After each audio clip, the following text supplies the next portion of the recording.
जो रक्तदान शिविर हो रहा है, जिसका मेडिकल डिपार्टमेंट के हमारे डॉक्टर्स जिसका उपयोग करते हैं और जिनके जीवन बचाने का जिनके ऊपर जिम्मा है, उसी विभाग से हमारे मंत्रा सिंह डॉक्टर साहब, इस मानगढ़ विधानसभा के सभी जनप्रतिनिधिगण और जो विशेष रूप से यहाँ भाग लेकर के रक्तदान कर रहे हैं, रक्तदान करने वाले सभी रक्तवीरों और इनका हौसला अफजाई करने वाले सभी जनप्रतिनिधिगण और यहाँ के नागरिक बंधुओं, पत्रकार बंधुओं, जैसा बताया गया कि कुरीतियाँ जिसको कहते हैं, डॉक्टर साहब अभी कह रहे थे कि आपके यहाँ पे शिक्षा का क्या क्या वातावरण है इस टाइम पे। तो रक्तदान शिविर हमारी आखिरी प्रयास था, ये सबसे पहला प्रयास मेरा था मृत्यु भोज बंद करने का, क्योंकि जिस जमाने में ये मृत्यु भोज हुआ करते थे वो गरीबी मेरे ख्याल से आज का व्यक्ति सोच नहीं सकता क्या गरीबी थी, अंदाज नहीं लगा सकता।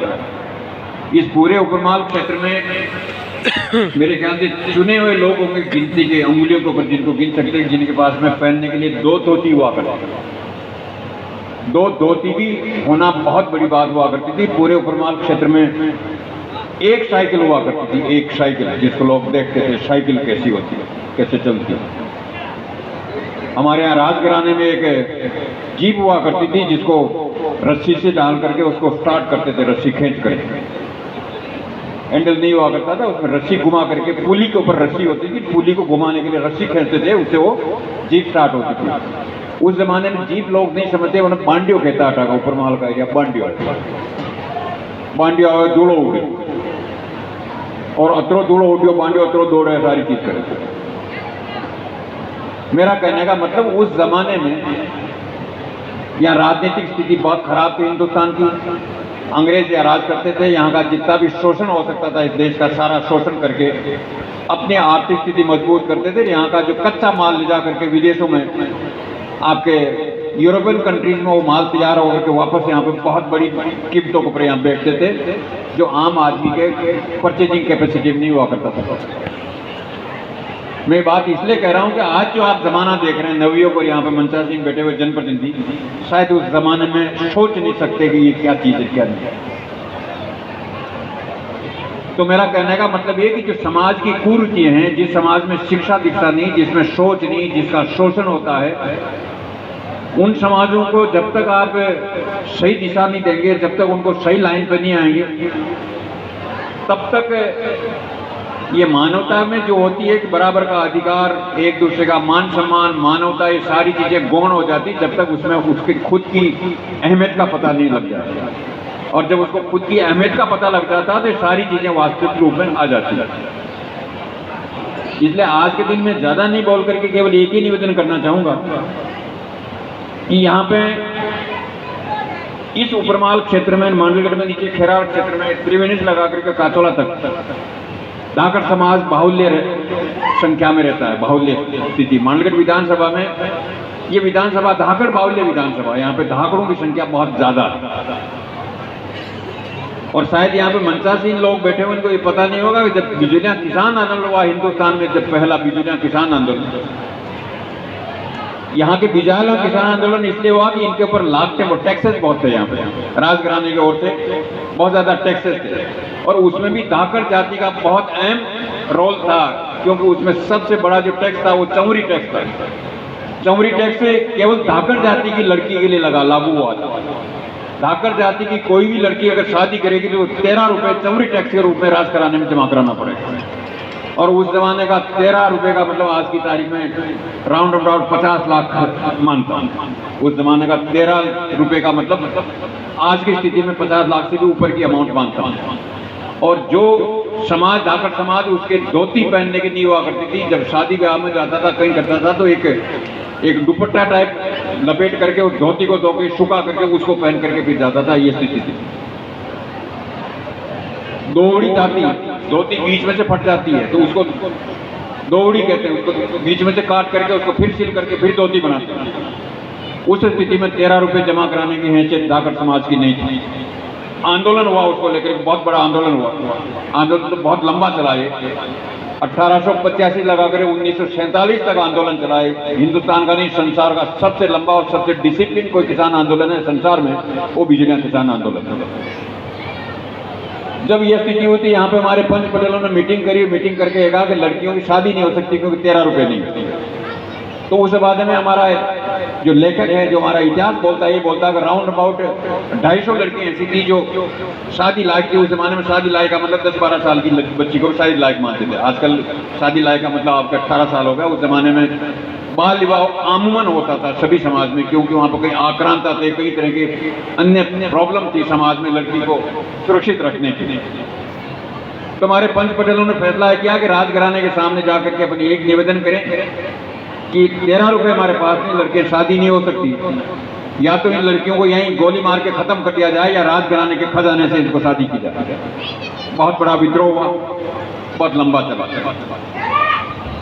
तो कहने का मतलब ये कि वहां पर स्थिति ये थी कि न तो राज में आपका कोई सहयोग था, क्योंकि राजघराने के पास में जो आमद का जरिया था उस जमाने में केवल खेती पे जो आपका टैक्स लगता है, लगान जिसको कहते हैं, मोटे तौर पर उस लगान से पूरा सारा खर्चा वहन होता था राजघराने का या राज दरबार का या मशीनरी का, और बहुत कम अमाउंट आती थी। तो उसमें फिर बाद में दूसरे कई तरह के टैक्स लगते थे, चमड़ी टैक्स, तलवार टैक्स, मुंडो दिखाई टैक्स, घूंघटा टैक्स, इस तरीके से 84 चौरासी टैक्सेस। इसलिए ये आंदोलन संसार का सबसे शांत वातावरण, जो विजय सिंह जी पथिक यहाँ पाए, उन्होंने कहीं अंग्रेज को गोली मार दी थी उत्तर प्रदेश में, उनको छुपने की जगह चाहिए थी। तब यहाँ एक विशाल जंगल था, यहाँ पर कोई आ नहीं सकता था, चार साधन नहीं थे, इसलिए उनको जरूरत थी ऐसी जगह रहना जहाँ पे उनको सरकार पकड़ नहीं सके, और यहाँ के लोगों को आवश्यकता थी ऐसा नेता जो उनका नेतृत्व कर सके। दोनों के आपस की जो तालमेल बैठी, इसलिए उन्होंने यहाँ पे आकर के माणिकलाल जी वर्मा और विजय सिंह जी पथिक ने आंदोलन किया। इसका किस्सा मैं पहले भी बता चुका हूं और बार बार मैं जिक्र करता हूं। 1985 में जब भारत सरकार की तरफ से मैं अमेरिका भेजा गया था, तो अमेरिका में क्या कि टोक्यो से लगा करके हमारी जो वहां जाना था आपके सैन फ्रांसिस्को, उसकी फ्लाइट लंबी फ्लाइट है, 9 घंटे की फ्लाइट है। वो पूरी प्रशांत महासागर के ऊपर से गुजरती हो फ्लाइट। हिंद महासागर का बहुत कम हिस्सा आता, लेकिन बड़ा मेजर हिस्सा आता प्रशांत महासागर से ऊपर से गुजरती हो फ्लाइट।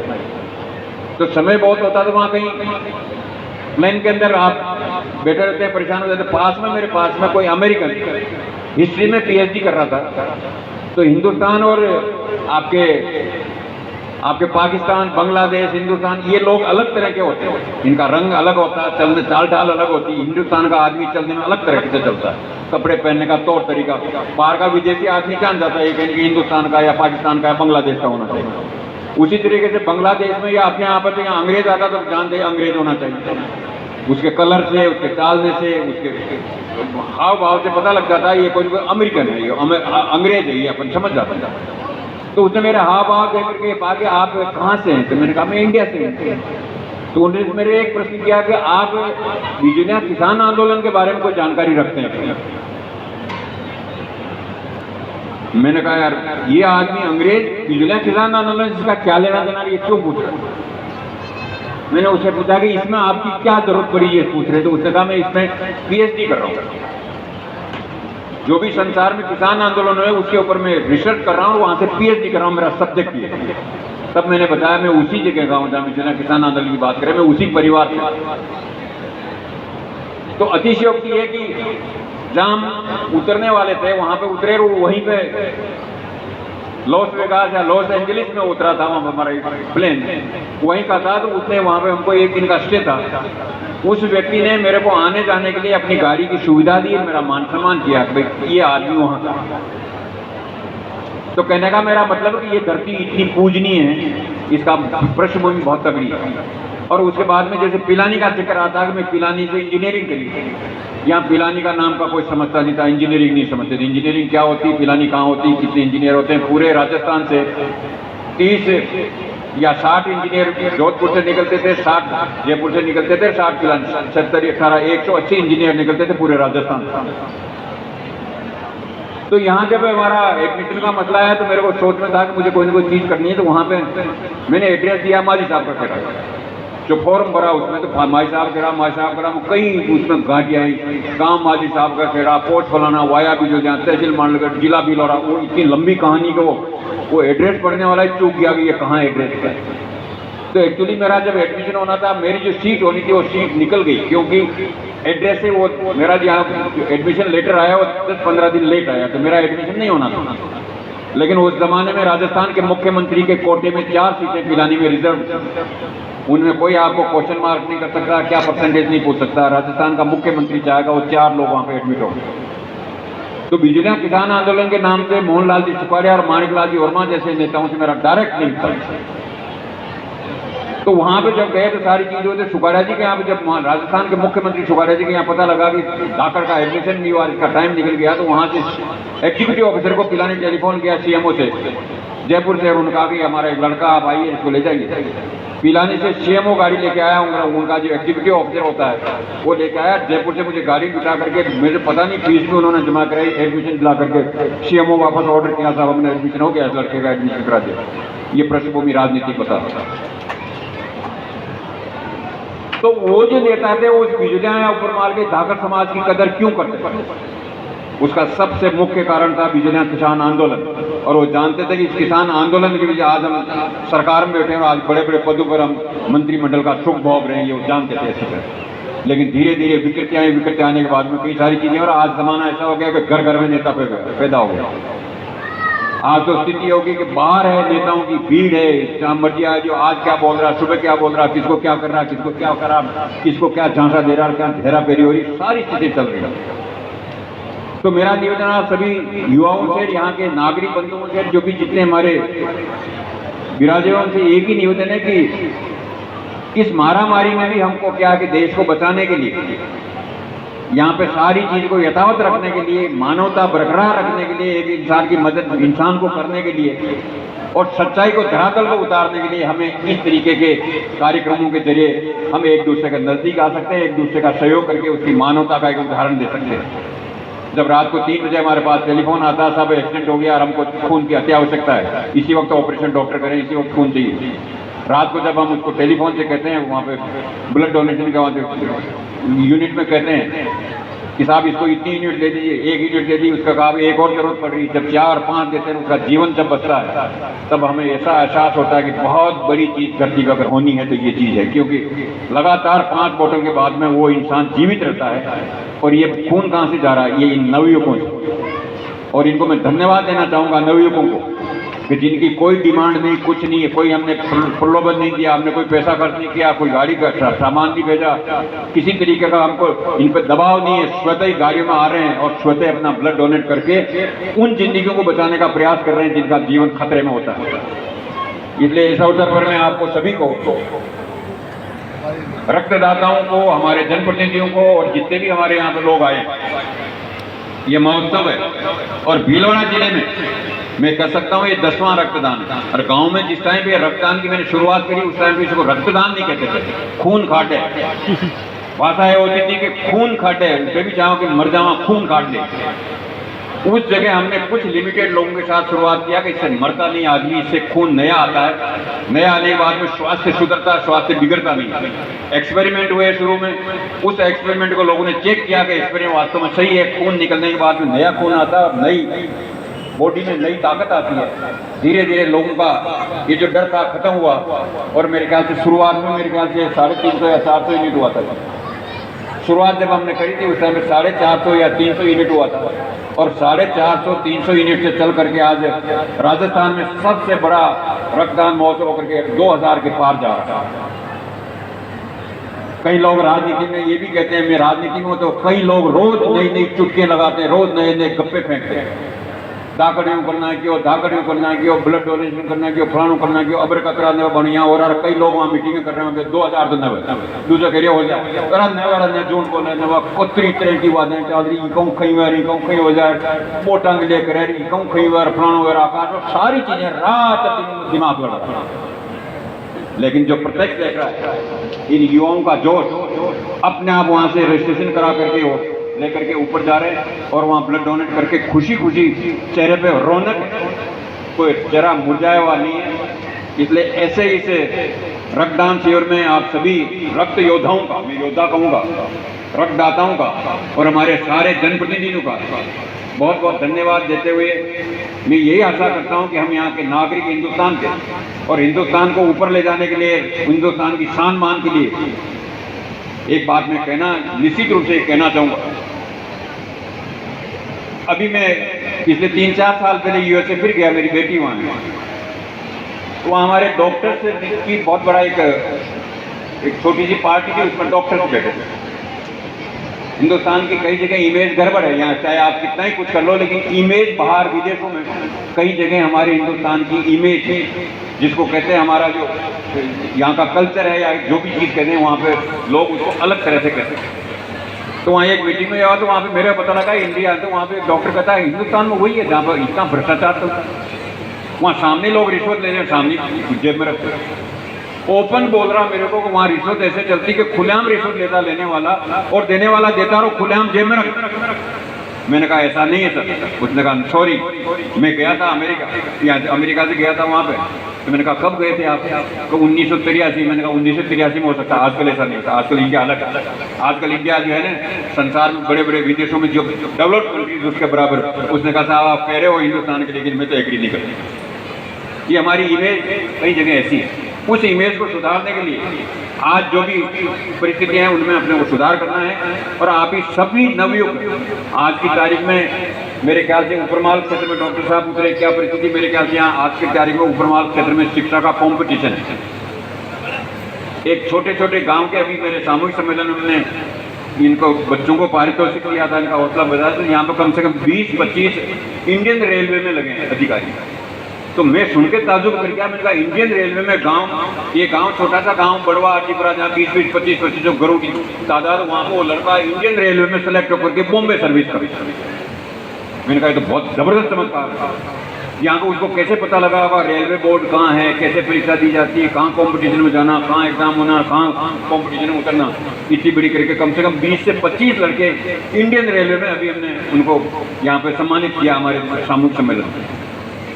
तो इसका मतलब है कि शिक्षा में आमूलचूल परिवर्तन हुआ है। इसका मुख्य कारण है कि आपका आज का वक्त है और जो यहाँ पे परिस्थिति आर्थिक रूप से बदली है, जैसे कारें यहाँ पे खड़ी है, वो एक लंबी कहानी है। उसमें राजनीति भी घुस जाती है, इसलिए मैं उसका जिक्र नहीं करूँगा, उसमें पॉलिटिक्स अंदर आ जाती है।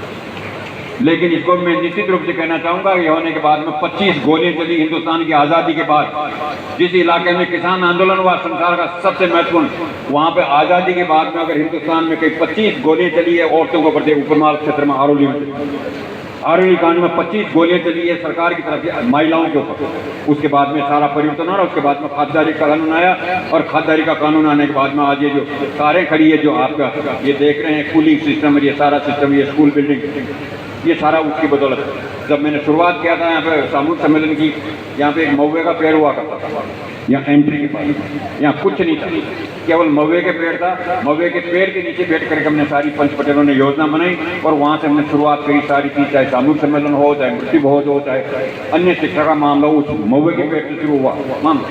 और महुए के पेड़ से शुरू हो गया। आज की तारीख में ये बिल्डिंग दिख रही है, मैं जहाँ तक सोचता हूँ बिजनिया में एक एजुकेशन का हब है। बिजनिया प्राइमरी और सेकेंडरी लेवल का डॉक्टर साहब ये हब है बिजनिया। यहाँ से सवाईपुर के लड़के अप डाउन करते हैं रोजाना, और यहाँ के जो शिक्षक है कोटा से अप डाउन करते हैं। इट्स हब है। लेकिन ये सारी चीज होने के पीछे भी जो ये बिल्डिंग इन लोगों ने खड़ी करी हमारे समाज में, मेरे ख्याल से ऐसी बिल्डिंग, स्कूल की बिल्डिंग बिजनिया में और जगह नहीं है, केवल एक बिल्डिंग जो इतनी शानदार बिल्डिंग है स्कूल। इसलिए समाज के सभी बंधुओं को, यहाँ के हमारे कर्ता धर्ताओं को, पंच पटेलों को, सबको धन्यवाद देते हुए, खास तौर से हमारी जो जितने भी जनप्रतिनिधि है, जहाँ भीलवाड़ा विधानसभा से या आसपास से, मानगढ़ विधानसभा से या भीलवाड़ा से आए, हमारी अभी बता रहे थे एनसीसी के कुछ कैडेट भीलवाड़ा से आए। एनसीसी की टीम जो है भीलवाड़ा की बच्चियों की एक एनजीओ चलाती है, वो भीलवाड़ा से आई और सुबह से अपना पूरा योगदान कर रही है इस सेवा में, आपकी खातरी में। उनको भी बहुत बहुत धन्यवाद देता हूँ, उनके कैप्टन साहब को धन्यवाद देना चाहूँगा। और अंत में यही करूँगा कि देश के खातिर जो भी अपने को अपने से बनता है वो अपन सब करेंगे। देश को एक संसार के लेवल पर, हिंदुस्तान को एक अच्छे परिप्रेक्ष्य में आगे ले जाने का प्रयास करेंगे। बहुत बहुत धन्यवाद। जो मेरा स्वागत होना नहीं चाहता वैसे तो कह रही है सारी चीज़, लेकिन एक चीज़ और कहूँगा मैं, जैसे संचालक महोदय ने कहा कि इतना बड़ा कैंप होता है, तो लोग जो राजनीति में चर्चा करते हैं वो कहते हैं भाई धाकड़ साहब रुपया खर्च करता होगा, धाकड़ साहब लोगों ने दबाव देता होगा, राजनीति को कोई प्रेशर डालता होगा, यदि जा रही हो कहीं कहीं रुपया। मेरे ख्याल से मैं तो अभी 10:30 बजे आया हूँ गिरोड़ा। मैं 10:30 बजे आता हूँ, मेहमान के तौर पर आया हूँ। ये सारा जितना भी कारोबार यहाँ पर हो रहा, जितना भी खर्चा हो रहा, जो भी कर रहे हैं, सामूहिक सम्मेलन के मंच के ऊपर इन भामाशाहों का वहाँ अनाउंसमेंट हो चुका। दूध किसका होगा, जलेबी किसकी होगी, खरबूजा किसका आएगा, तरबूजा किसका आएगा, कौन क्या करेगा, सारा अनाउंसमेंट वहाँ हो चुका।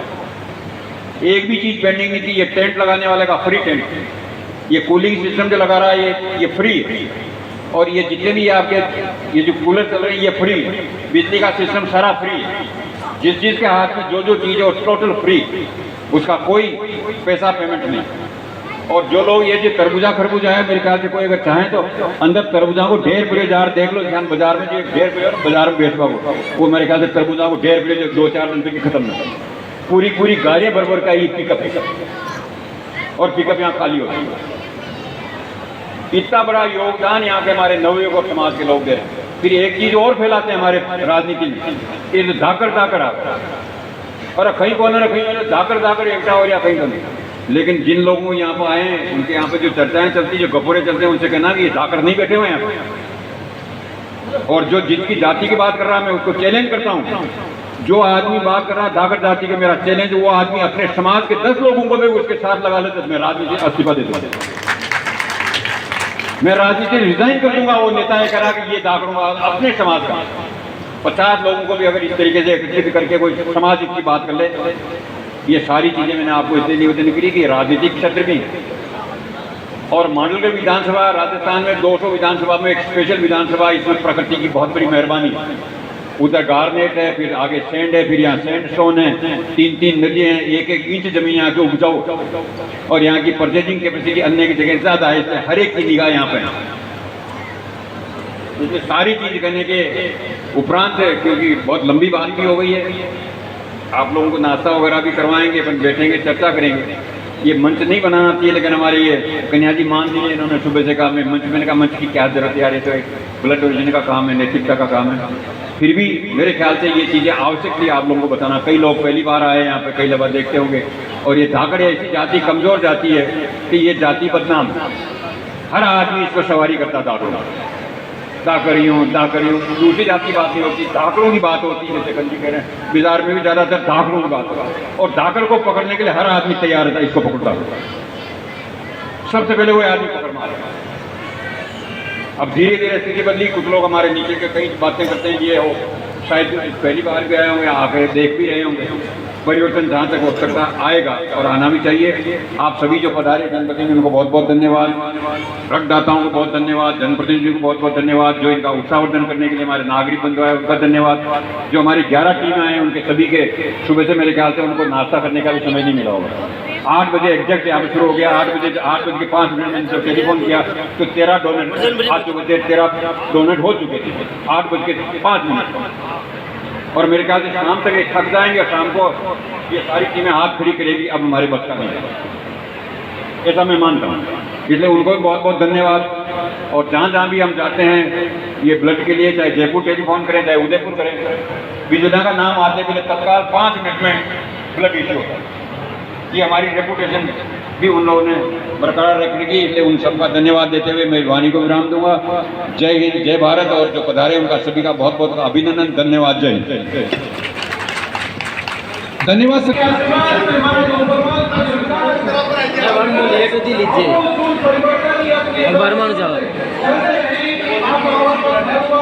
पुनः निवेदन है संघ के अध्यक्ष राजेश जी सरपंच साहब पधारे, और जो अपने बीच अभी हाल ही मेहमान पधारे हैं उनका मल्यार्पण